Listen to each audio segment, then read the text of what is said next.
സാധാരണ ചൂട് കാലത്തൊക്കെ അല്ലെങ്കിൽ പുറത്തിറങ്ങുമ്പോഴൊക്കെ സൺസ്ക്രീൻ ഓയിൻമെൻറ്റുകൾ ഉപയോഗിക്കുക എന്നുള്ളത് ഫാഷനായി മാറിക്കൊണ്ടിരിക്കുന്നുണ്ട്. അപ്പോൾ ഈ സൺസ്ക്രീൻ ഉപയോഗിക്കുമ്പോൾ ഉണ്ടാകുന്ന സൈഡ് എഫക്റ്റുകളാണ് പറയാൻ പോകുന്നത്. അതിൽ ഏറ്റവും പ്രധാനമായിട്ടുള്ള ഒന്നാണ്, നമ്മൾ സ്ഥിരമായിട്ട് ഈ സ്ക്രീൻ ഉപയോഗിക്കുന്നത് മൂലം വൈറ്റമിൻ ഡിയുടെ ഒരു ഡെഫിഷ്യൻസി വരാൻ സാധ്യതയുണ്ട്.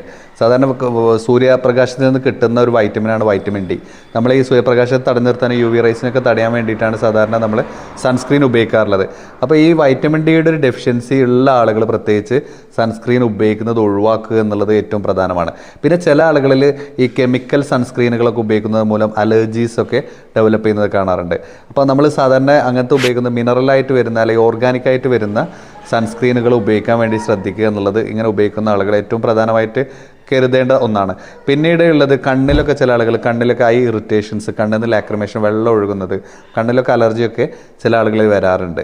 പിന്നീട് ചില ആളുകൾ ഈ ഓയിലി ഫേസുള്ള ആളുകളിലൊക്കെ നമ്മൾ ഈ ഇതുകൂടി അപ്ലൈ ചെയ്യുന്നതോടുകൂടി, സൺസ്ക്രീൻ കൂടി അപ്ലൈ ചെയ്യുന്നതോടുകൂടി പലപ്പോഴും മുഖക്കുരുകൾ വരാനും മുഖക്കുരു കൂടാനും അത് പഴുത്തിട്ടൊക്കെ ഇൻഫെക്ഷൻ വരാനൊക്കെ ഉള്ള സാഹചര്യം കാണാറുണ്ട്. അപ്പോൾ സൺസ്ക്രീൻ സ്ഥിരമായിട്ട് ഉപയോഗിക്കുന്ന നിങ്ങളുടെ സുഹൃത്തുക്കൾ ആരെങ്കിലും ഇത്തരം പ്രശ്നങ്ങളുണ്ടോ എന്നുള്ളത് അറിയാനായിട്ട് അവർക്ക് ഈ ഒരു വീഡിയോ ഒന്ന് ഷെയർ ചെയ്ത് കൊടുക്കും.